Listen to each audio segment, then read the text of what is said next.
Halo semuanya, kembali lagi dengan kita Aisyah Isnani Hasanah dengan NIM 22-503-430-SV-21504.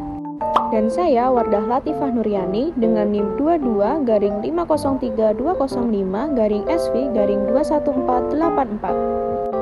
Di video kali ini kita akan membahas tentang gangguan pada lambung.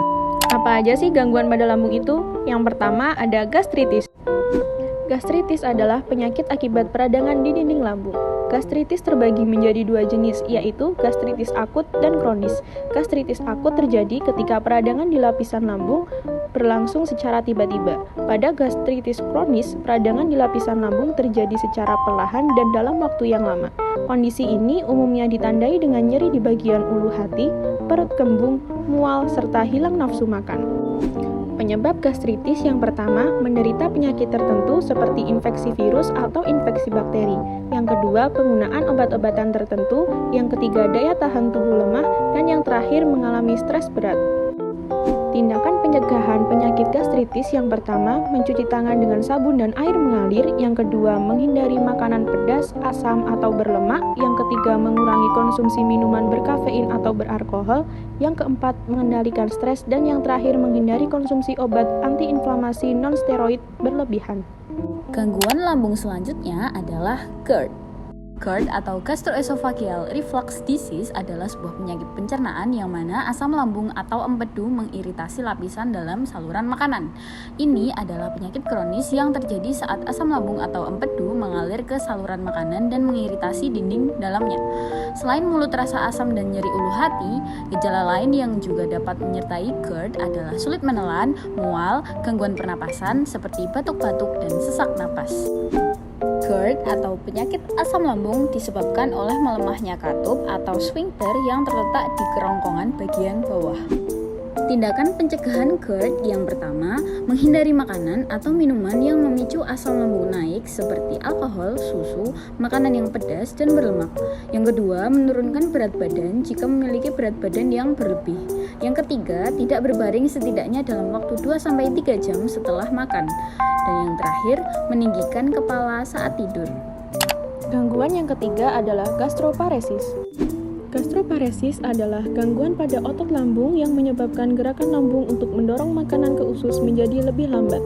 Kondisi ini ditandai dengan rasa nyeri ulu hati atau rasa panas di dada, kadar gula darah tidak terkontrol, hilang nafsu makan, hingga berat badan menurun.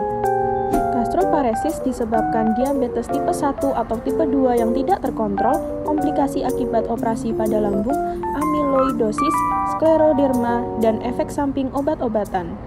Tindakan pencegahan gastroparesis yaitu lakukan olahraga secara rutin dan konsumsi suplemen vitamin harian dengan terlebih dahulu berkonsultasi dengan dokter.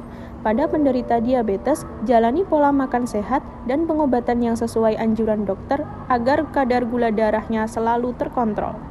Gangguan yang keempat adalah gastroenteritis.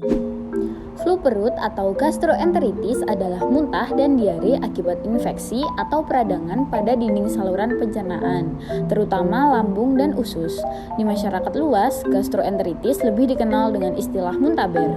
Gastroenteritis mempunyai gejala demam dan menggigil, sakit kepala, mual, tidak nafsu makan, serta nyeri otot dan sendi.